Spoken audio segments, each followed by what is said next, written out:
Welcome back to Big News Wednesday. Yes. Nice. See, I mentioned it like 2 hours ago, but then didn't confirm, so I wasn't sure, but it happened. Thank you to the director, Brandon, you're the best.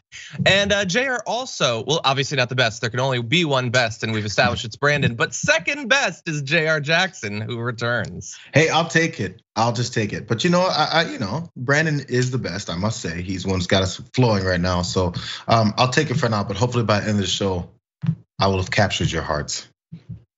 We'll see. And I've heard that you wanted more time dedicated to you trying to capture people's hearts. And so you've got a show coming up. What's that all about? Oh, it's all about the watch list. So as you guys know, I've always been the video guy and cultivate the stuff that happens on the show, but that's of course expanded. But every day, we're gonna do this a daily show, morning, just before the damage report. The watch list, the videos you should see, the stories you should talk about, the things that is gonna change your life, society, entertainment, sports, politics still mainly. So don't be scared. We're gonna go that direction still. We're gonna have fun still, and we're gonna do it just the way I like to do it. So pretty much it could be anything. You could literally talk about the Super Bowl. You could talk about a movie you saw. You could talk about a viral video. You could talk about Joe Manchin.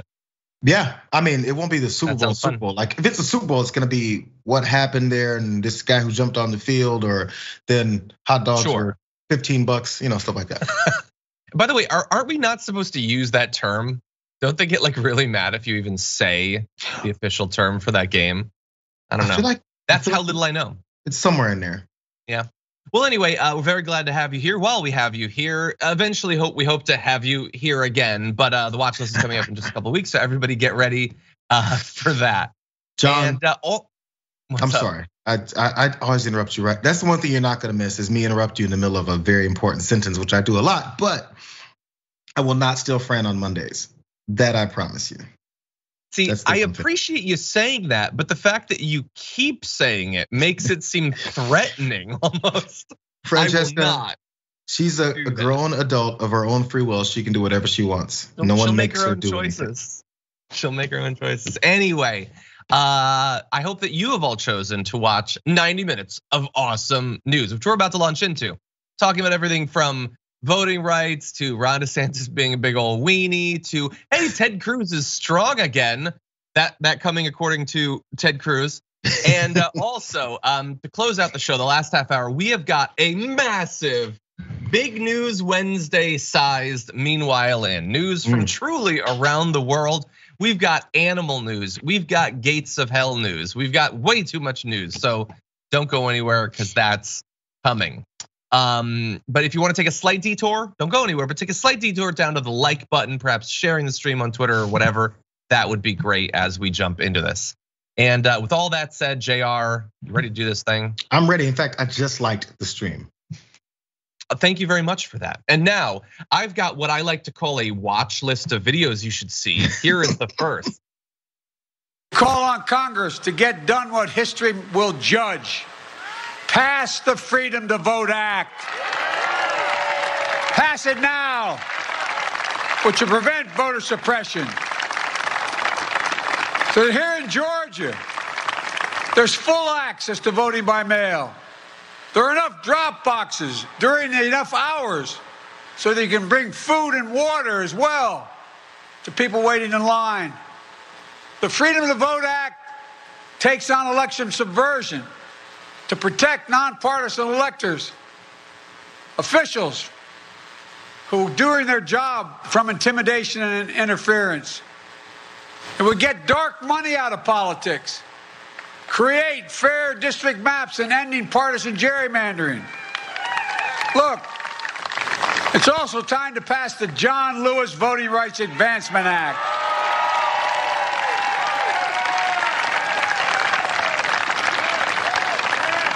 I've been having these quiet conversations with the members of Congress for the last 2 months. I'm tired of being quiet.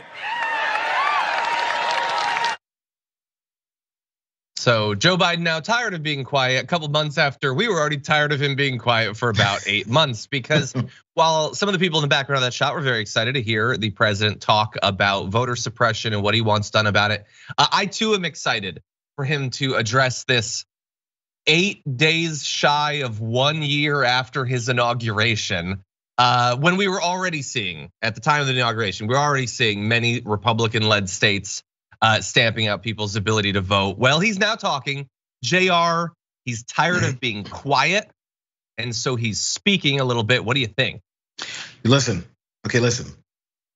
I'm okay with this. I'm okay with the speech. I'm okay with the fire. I'm okay with the banging on the table, which later we're gonna talk about someone else banging on podiums that didn't go over so well. But I'm okay with all this stuff.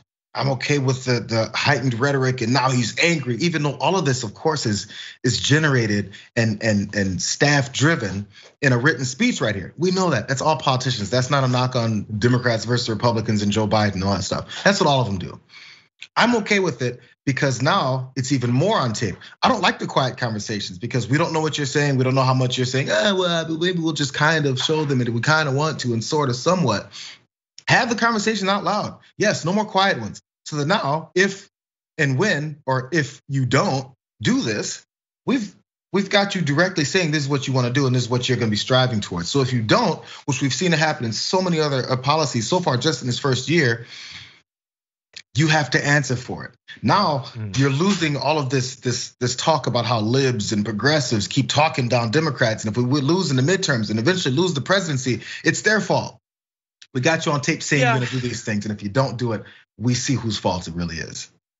Yeah, I mostly agree. Like, certainly I like getting politicians on the record. In this particular case, though, the only issue I have is that so you said he'll have to answer for it, and I guess he will, but like, so will we, kind of. Like, if it doesn't happen, could he suffer in some ways? Well, yes, I would argue that the midterms are not going to go well for his party, and so, second order effect, he'll suffer. But like, we'll lose Democratic control of the House and Democratic control of the Senate. We'll lose any chance in the next 3 years of like literally anything happening, and it'll probably screw them over for 2024 as well. I mean, if they let this gerrymandering happen, if they let all this voter suppression happen, they have a much less chance of any Democrat actually winning. So like, we're all gonna have to answer for it. And the issue too is that like, he's tired of being quiet, so now he's speaking, but like, wait, that's not like 0 to 60 right there, buddy. Oh, like, okay, so now you're speaking. That's like 15 miles per hour.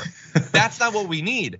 What was that whole speech about Joe Manchin and Curse of Cinema and Tester and Shaheen and the others who aren't reforming the filibuster? Because asking for a bill to be passed under conditions in which literally nothing can be passed seems pointless. Like, you have to make it about the filibuster, which, by the way, we'll go on in a second. He does want to reform the filibuster, but that also has to happen at some point. And as of right now, it doesn't look like it's going to. And it's not some mystery as to why that is. So if you know what's stopping the change from happening, that's stopping the bill from happening, you need to talk about the thing that's stopping both of those things. That's what your effort should be on. And not just talking, putting actual pressure. Go to their states, start raising money for primary contenders to them. There are other things you can do. It's not guaranteed that any of those things will actually succeed, but we need you to be seen to be making an effort. And that speech doesn't count, doesn't qualify as making enough of an effort. I agree. It's just now he's got to make that, he has to now do some action. Because like, again, politicians can sit back and be quiet and say, yeah, I said it, right? Maybe you kind of didn't hear it. But he's out here making this very pronounced speech, making sure people know and come out, wanted folks to be there that weren't. So they're making at least an exhibition of it. Action has to follow. If it doesn't, no one to blame but yourself. Yeah. So we'll see. Now, Joe Biden, or well, you know what? Actually, why don't we go to his other comment? We've got another video of him talking about the filibuster. We should get that out there for context. Designed to be the world's greatest deliberative body, has been rendered a shell of its former self. Gives me no satisfaction in saying that as an institutionalist, as a man who was honored to serve in the Senate. But as an institutionalist, I believe that the threat to our democracy is so grave that we must find a way to pass these voting rights bills. Debate them, vote, let the majority prevail. And if that bare minimum is blocked, we have no option but to change the Senate rules, including getting rid of the filibuster for this. Okay, so look, the president giving a big speech calling for the filibuster to be removed for this, he says, specifically a carve out. Let's be clear, but look, I'm fine with that as a short-term solution is something, but again, there's still a lot of issues with that actually getting passed. So it's something, but it's so far just a speech. It's a speech, but it's also just a speech. I get the feeling you're losing some faith in the possible actions of this administration and actually getting something done. Did you ever really fully believe that there was something was gonna happen here? Specifically with voting rights? With anything, because we've seen how they failed on a few things. Not even just failed, but I don't know. Yeah, look, they put out a lot of like Manchin and Cinema. You remember we've been through 30 different iterations of, hey, maybe a talking filibuster, maybe a carve out. They've done that over and over. Then they denied that they did it, but we've got the quotes. So I don't know. I'm not necessarily gonna try to kick the football every time you put it out, but I might like glance at the football once. And I guess I look stupid even for that, but anyway. What you have to do is make sure that Lucy is looking away while she's holding the football so she doesn't know you're about to kick it. And then you get hurt. That's true. And she's holding the football with this.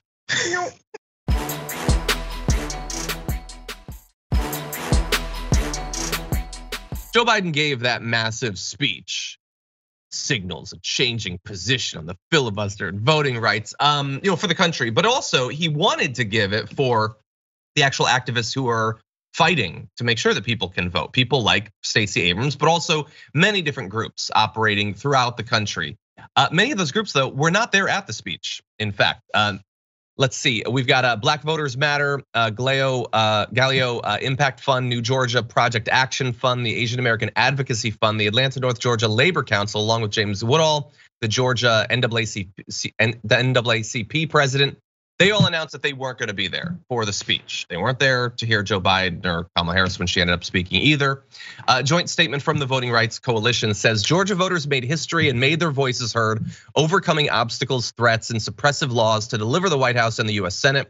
In return, a visit has been forced on them, requiring them to accept political platitudes and repetitious, bland promises. Such an empty gesture without concrete action, without signs of real, tangible work is unacceptable. So that's kind of what we got. I mean, even the bland, tepid statements are better than I suppose what we had for many months. But the prediction there from the Voting Rights Coalition about what was going to be done at those speeches not inaccurate.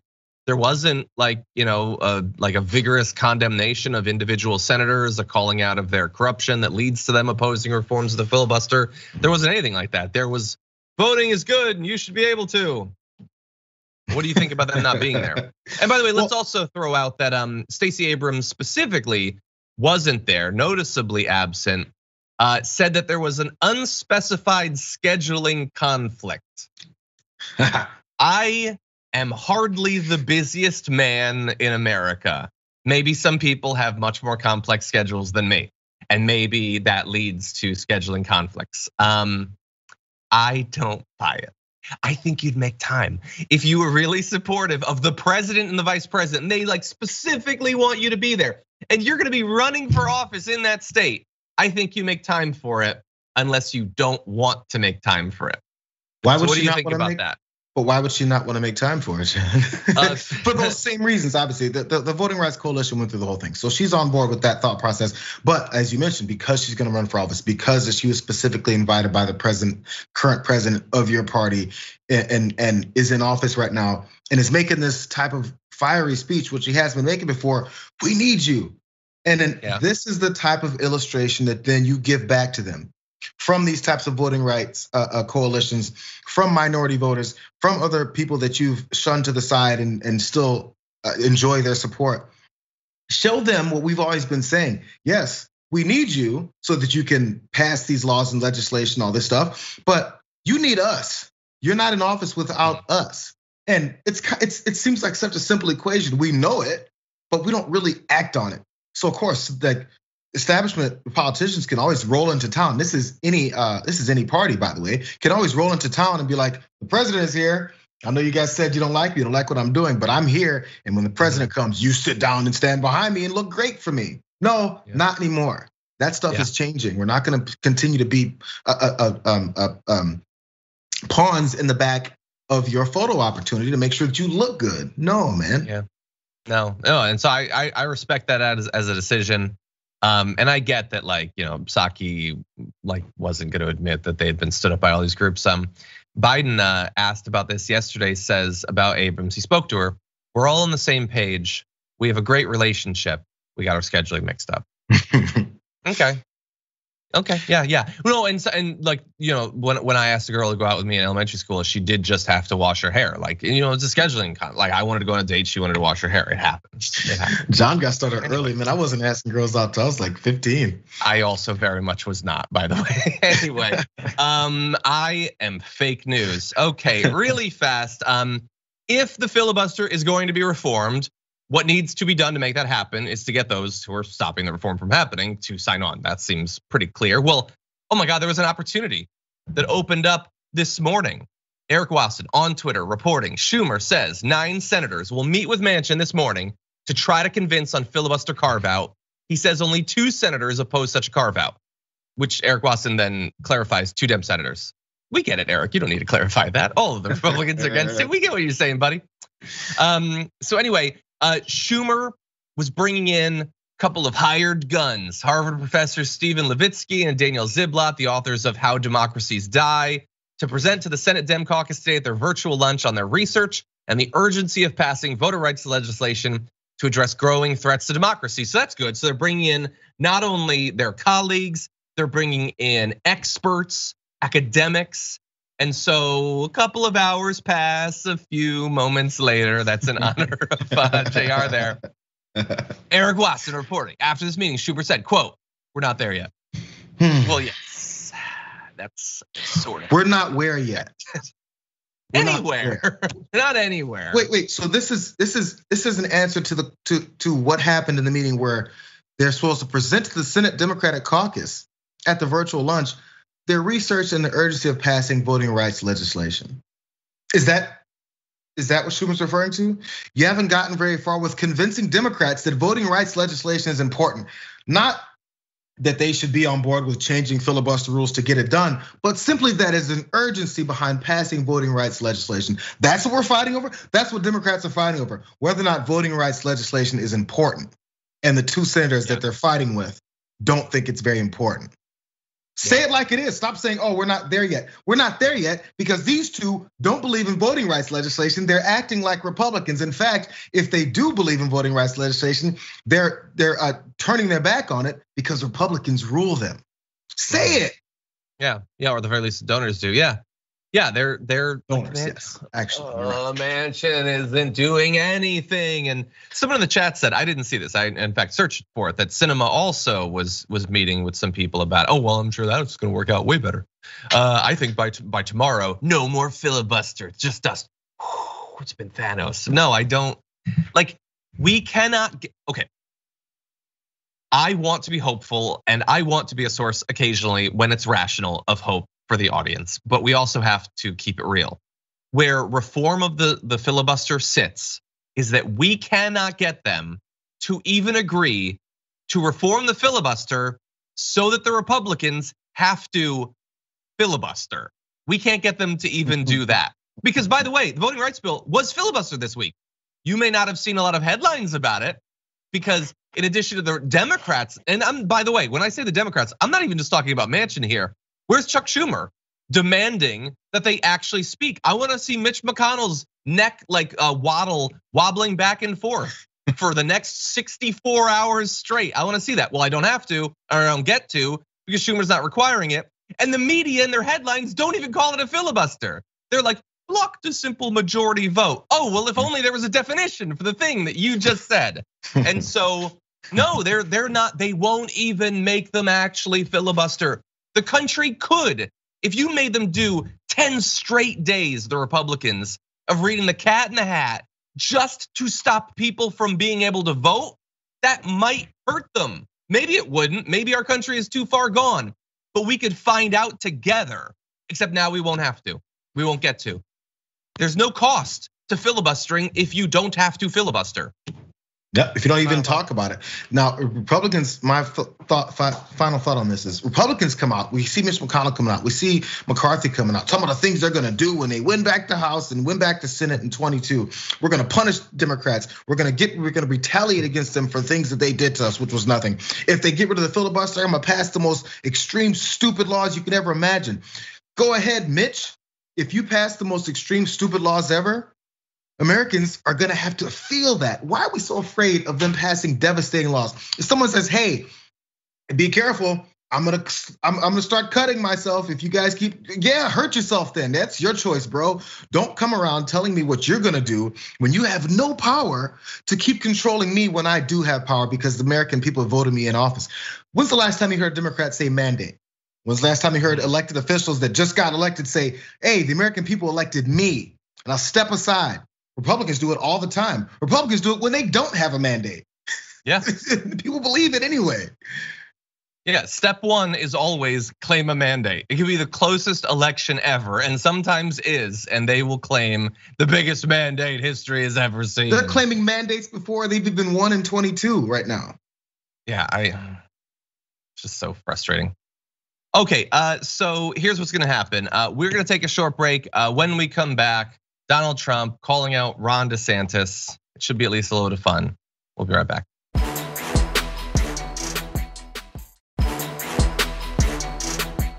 Okay, everybody, let's jump into this video. I've taken it. I've had the booster. Many politicians, I watched a couple of politicians be interviewed, and one of the questions was, did you get the booster? Because they had the vaccine. And they're answering it like, in other words, the answer is yes, but they don't want to say it. Because they're gutless. You got to say it. Whether you had it or not, say it.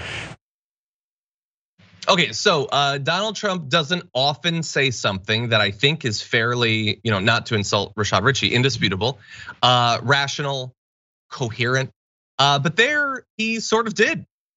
Some politicians do get asked about their vaccination status, pundits as well, and just won't give a straight answer. It is squirrely and oily. It's the worst sort of not wanting to offend any potential voter politics. It's cowardly. And let's be clear, he is just talking about Ron DeSantis there.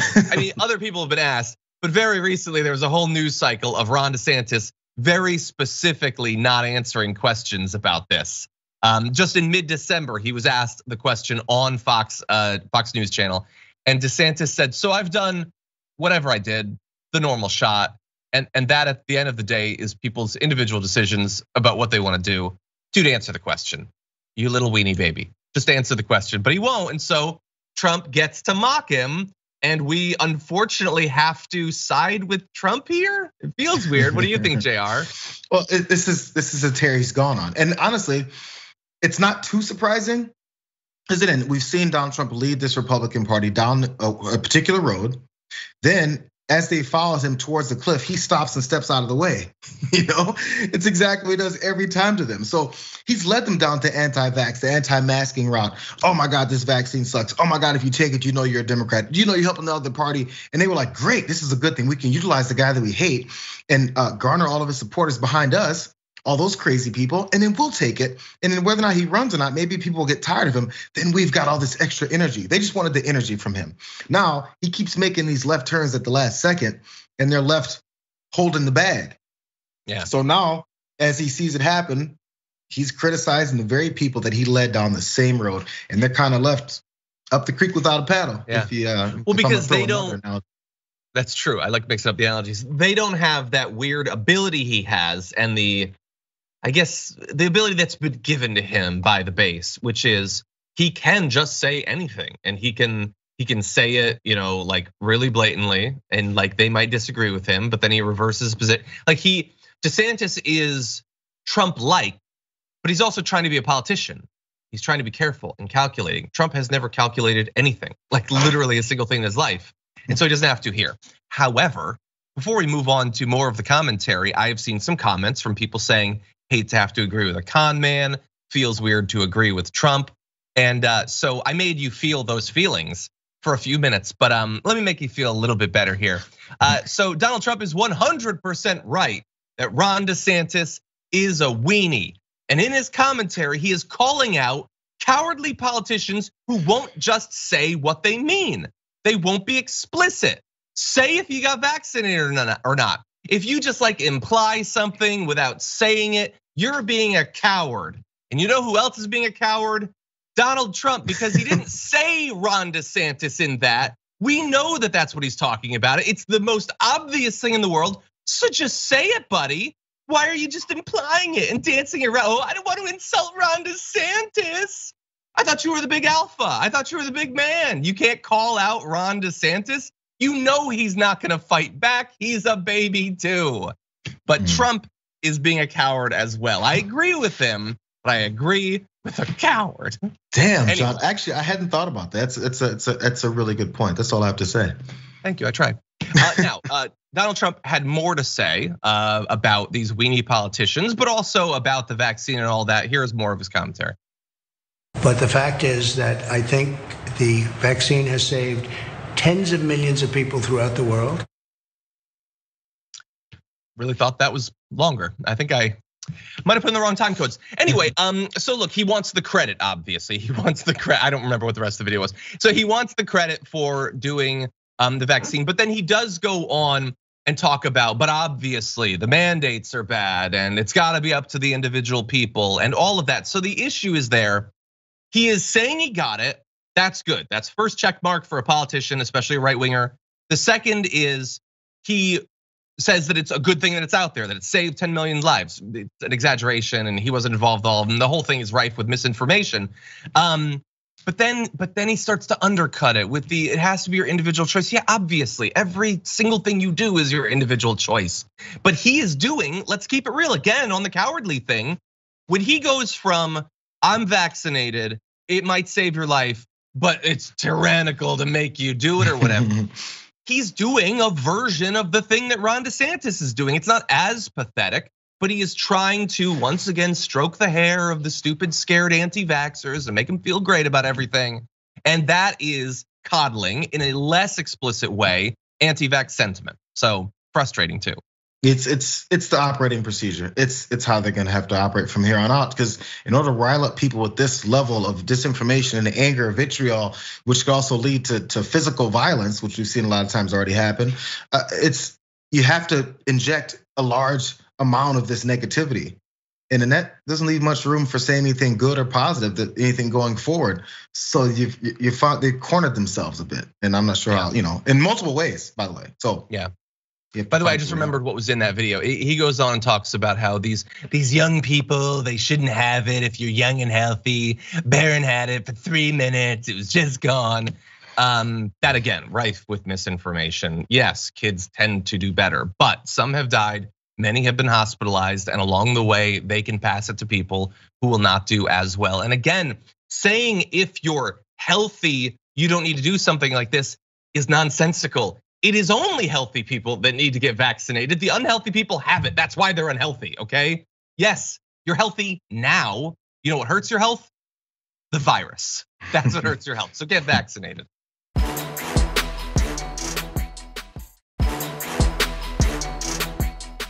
Anyway, Donald Trump has this weird relationship with some members of his base right now, where they are far more anti-vax than he is. He tries to appeal to them, he tries to be diplomatic, but he thinks you should take the vaccine. That is a gulf between him and that base. And they, on the other hand, have this thing where if like you're a right-wing host, you have to attack the vaccine constantly. That's how your bread is buttered. That's how you make your money and keep your audience. If you don't do that, you'll be gone instantly. But they also have to, like with Candace Owens a few weeks ago, sort of thread the needle where they're criticizing the vaccine, but wanting to give him credit for it and not wanting to disagree with him too much because they need him to like them too. It can be really awkward. I want to demonstrate one right-wing media member trying to thread that needle. The booster, right? And you recommend it for folks. We have seen with the VAERS report, there's tens of thousands of side effects, more side effects in this vax than any vax in history. And back, we know that Warp Speed was great. You did amazing with getting rid of red tape to get something out there.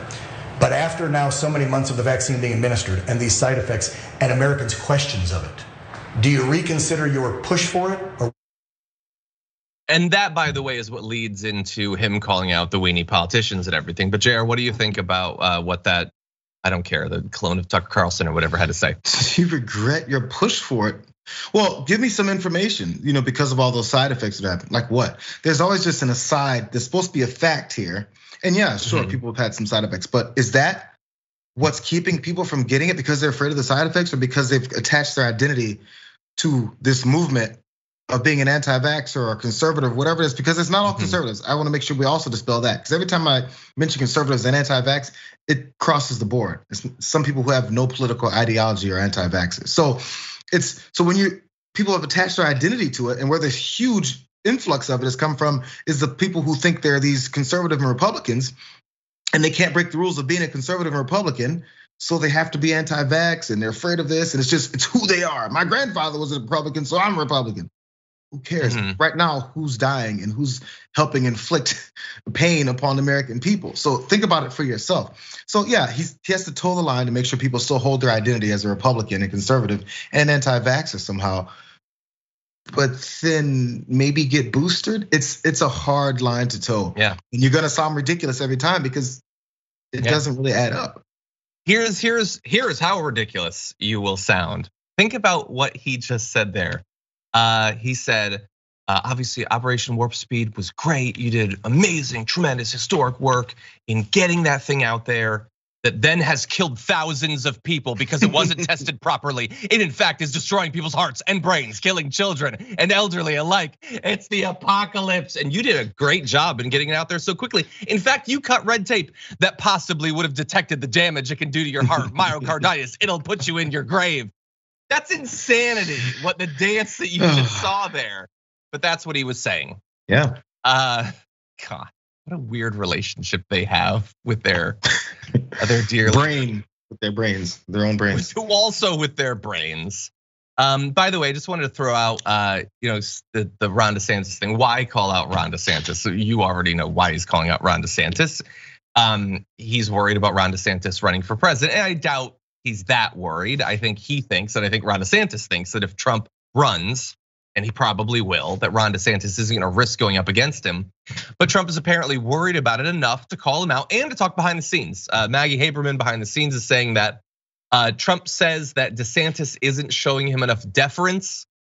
Trump could always decide not to run, but every indication is he will. And once again, he's moving to set the terms of engagement with his potential rivals.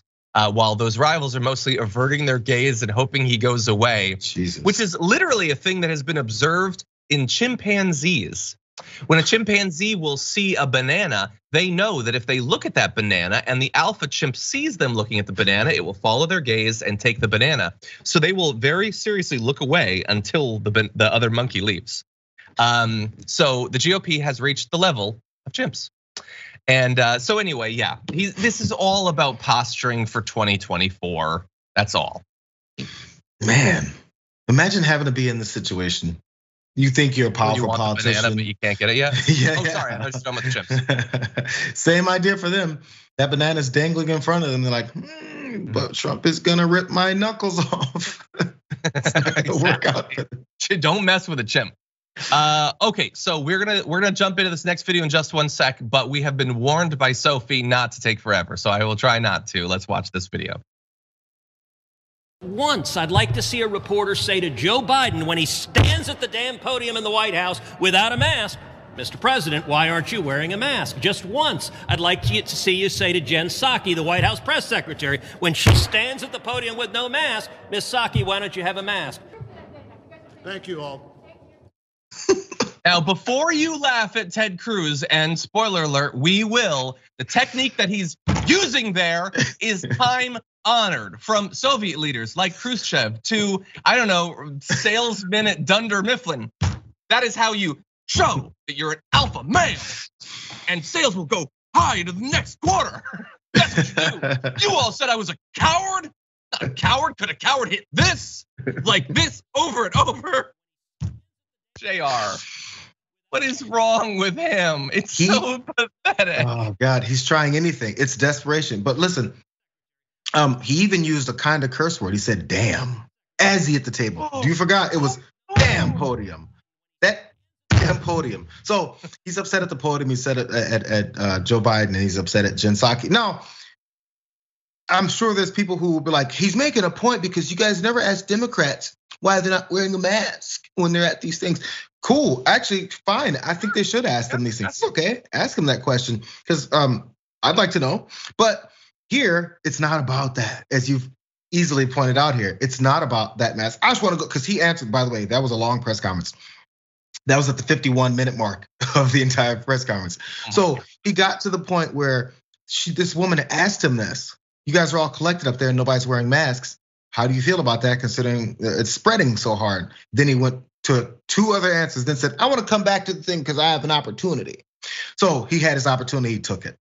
The problem is he hasn't learned yet. Everyone sees through him. Even Republicans, generally Republicans will circle the wagons for each other and be like, he's helping me by pushing this narrative, so I have to support that narrative in order to keep my narrative going. No one is on Ted Cruz's narrative. No one, there's no reason for other Republicans to support Ted Cruz's one-off narratives when he decides to make himself the center of attention. So they don't.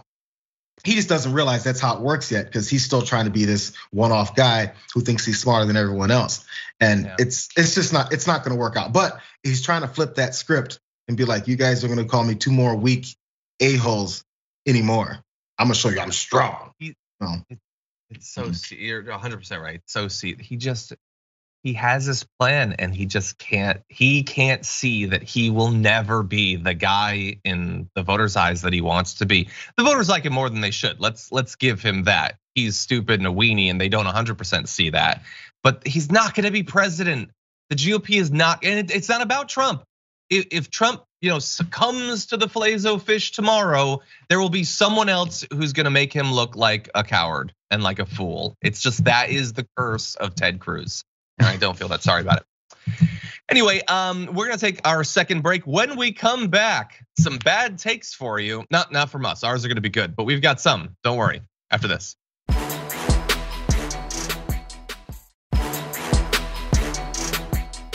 In the last day, I came across a take so bad that I had to offload it to you. It's like sharing bad news. It makes you feel better. Here's the headline, commentary on the Wall Street Journal. Hillary Clinton's 2024 election comeback with a smiling photo of Hillary Clinton. It honestly looks like Hillary Clinton is looking at and smiling at the headline of that op-ed. Yes, please write more takes like this. So what is the argument that is being made here by Douglas Schoen and Andrew Stein? Well, they say, several circumstances. President Biden's low approval rating, doubts over his capacity to run for re-election at 82, Vice President Kamala Harris's unpopularity, and the absence of another strong Democrat to lead the ticket in 2024 have created a leadership vacuum in the party, which Mrs. Clinton could viably fill. She's already in an advantageous position to become the 2024 Democratic nominee. She's an experienced national figure who is younger than Mr. Biden, oh yes, comparatively, and could offer a different approach from the disorganized and unpopular one the party is currently taking. So it's like, I don't know if you watch The Wheel of Time. There's a group called the Aes Sedai who literally cannot lie. They're magically not able to lie, but they constantly lie because you can say things that are technically sort of true and totally be dishonest. And that is what this is. And Aes Sedai wrote this op-ed about Hillary Clinton. She's a national figure. Yeah, and there are some downsides about that. The current position of the party is unpopular. She literally lost the presidential election. Jayar, I know that we've seen this before and we will see this again, but why the constantly pushing Hillary? She already had her chance and she lost. There's a love affair for Hillary Clinton. And I don't know, I was only like 12 when Bill was in office, but there was that love affair with Bill Clinton. And then so that holds on. It's like the Democrats, Ronald Reagan. So the name just sticks in people's heads and they go, oh, but it's Hillary. And first woman president, that'd be awesome if it was Hillary. We're still holding on to that dream of another Clinton though. That's the thought process for people that don't leave a small mile bubble. It's just, hey, these are the people that run for office. Oh my God, she hasn't won yet. Hey, there's an opportunity, maybe she can win. And totally forgetting, it's not like it's long, old history, recent history of what happened and why it happened and what she did and what she didn't do. None of that was addressed. None of that pointing out, hey, she lost because of A, B, and C, so therefore she needs to do D, E, and F. No, none of that. At least you can have an analysis and be like, this is what Hillary Clinton can do if she wants a comeback. This is just, it's Hillary Clinton, there she is. Yeah. What does that have to do with people voting for her? Yeah, there's nobody else. There's just seemingly no, but there's no young Democrats that represent a new wave. There are no, it's just Hillary Clinton. No people of color. No, there's mayors and governors and like Stacey Abrams is like it's erasure of everything, erasure of reality. The only thing that is left is a void in space with Hillary Clinton floating in it. That's all that this op-ed is. And despite that, and by the way, one more comment. They say that because if Democrats lose control of Congress in 2022, then when she runs in 2024, she can claim the title of change candidate. She's been in politics for 1,000 years. Not a damn person sees her as the change candidate, you knuckleheads. What are they changing? I'm totally not seeing what the change is here. I don't know. My blood pressure from only slightly elevated to terminal. I don't know. Here's the thing though, that was a bad op-ed. It wasn't the worst op-ed necessarily. I wanna give credit to Nikki Ramirez, who's been on the show for previewing this next one, saying the winning Democratic ticket is a tepid bowl of cream of wheat and Satan's daughter by Paul Krugman. That's coming. But what that's a reference to is Thomas Friedman's Biden Cheney 2024. And when I read that, I will admit, I initially thought and bought that this was an op-ed pitching a Joe Biden, Dick Cheney candidacy. Because do you really think they wouldn't do that? No, that's not what it is.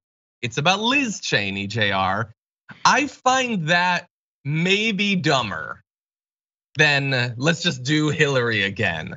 Because I get that there's Hillary stands who are never gonna go away or whatever, or actually most of them, well, it's sad, but they'll die off relatively soon.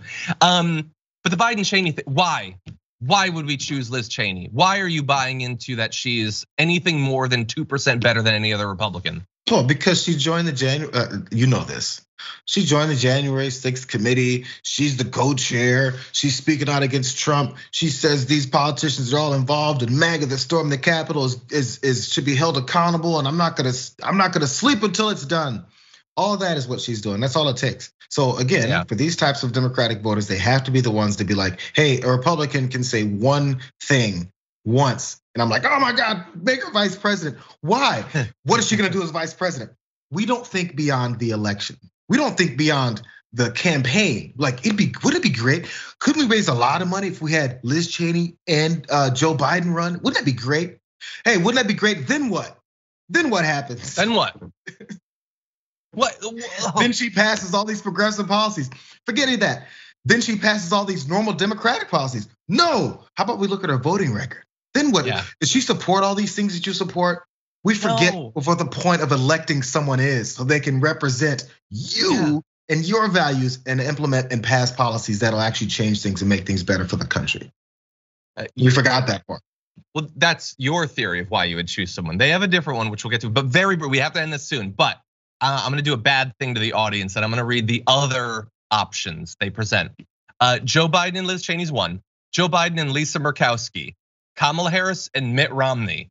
Stacey Abrams and Liz Cheney. Why would Stacey Abrams ever agree to that, you maniacs? Amy Klobuchar and Liz Cheney. I will move. Nobody wants that. I don't think Liz Cheney wants that. But their reasoning for all this is, no, but you don't understand. This is three-dimensional chess because we put in Liz Cheney with Joe Biden, and then that will be able to, quote, shave a small but decisive fraction of Republican votes away from Trump. In a tight race, it would take only 5 or 10% of Republicans leaving Trump to assure victory, and that is what mattered.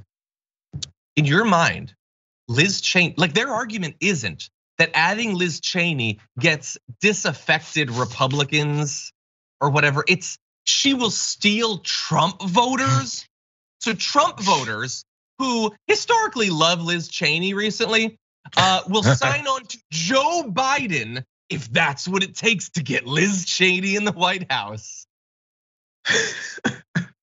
Maniacs. And why so hell-bent on New York Times? Why the piece together campaign to get Liz Cheney on, to get Biden in office? Because he's doing what? Even the Joe Biden. So we're gonna help him get back in office so that he can do what? We don't think these things through. We just talk. No idea. No, because again, you are acting as if politics is about like a political policy and producing gains for the people. No, it's a game. It's a game. I get to make a dumb prediction and honestly, or maybe make a purposefully bad prediction. It's always possible with these sorts of things that they know how stupid all of this is, but they want to be talked about. And granted, we're covering this on TDR, and you'll note that I wrote many op-eds for The Hill, and I never once covered it on the show. So I'm part of the problem. Anyway, if only I had the watch list sooner, I would have covered all of them, John. There's no video. You wouldn't have. Anyway, I sort of miss doing those. Maybe I'll read an op-ed at some point. Coming to Substack soon, John Iadarola. Anyway, okay, let's jump into one more story to close out the hour. Apologies in advance to the audience, but you got to watch this. Democrats, they hate our Second Amendment because ultimately the truth is it's our Second Amendment rights, our right to bear arms that protect Americans and give us the ability to defend ourselves from a tyrannical government.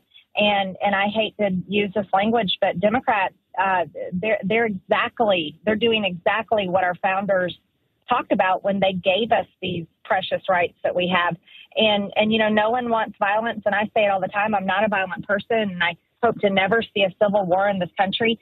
And that's why you hear me toss around national divorce, because the federal government has grown so big, and the Democrats are willing to use the power of the federal government that it really violates people's rights. And this is why state rights are so important.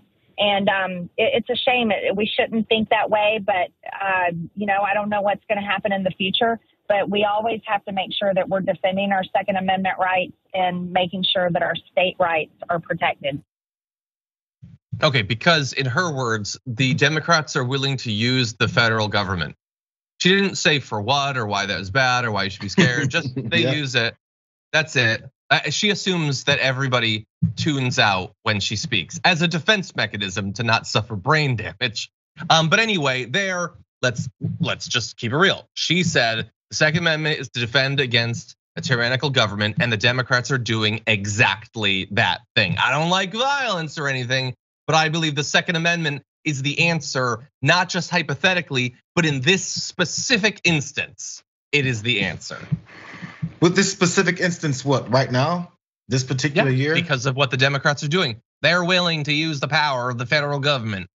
Yeah, so rise up in arms, national divorce, civil war, to rise up against the tyrannical government. That's what our founding fathers gave us. First off, they didn't give everyone that, because our founding fathers said that a significant portion of people that are living here are not humans. So anyways, that's what they didn't give us. But so when do we stop rising up against the government with our arms? Because it's only, by the way, only conservatives have guns in this country. Because those dumb libs and those Democrats just don't own guns. That's that same stupid talking point that Madison Cawthorn types like to say. We only have the guns. Anyways, even outside of that, so when do you stop with your rise against the tyrannical government? Because I would assume Marjorie Taylor Greene wants Donald Trump to be back in office. I assume that she wants him to at least be Speaker of minority leader, or majority leader, or Speaker of the House, whatever the hell they want to put him in.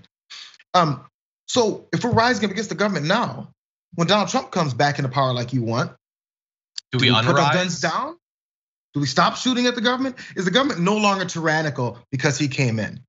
I thought it was a deep state. I thought that it's all getting run, and we've seen him in office.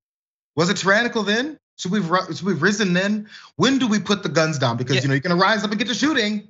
When do we stop? I guess when your clip runs dry, I suppose. I don't know. Look, obviously she's her whole thing, the whole identity that she's trying to present to people is I am the most willing to approve of political violence. That's what she's doing. It's very conscious. We play these videos for you to constantly remind you that these people are out there. They're very popular. They are an increasingly large part of the Republican Party, and it obviously has only one end, which is more blood. More that I want to say on this, maybe when we come back, we'll have a little bit, but Marjorie Greene and Hillary Clinton 2024, no thank you. Anyway, that is regrettably all the time we have for our first hour. So thank you if you're watching on the linear platforms. But If you're on Twitch and YouTube, including the raid that just came in from Abelina Sabrina, thank you to the raiders and Abelina. If you're on Twitch or YouTube, there's another half hour coming, including international news. And meanwhile, don't go anywhere, we'll be back in just a few.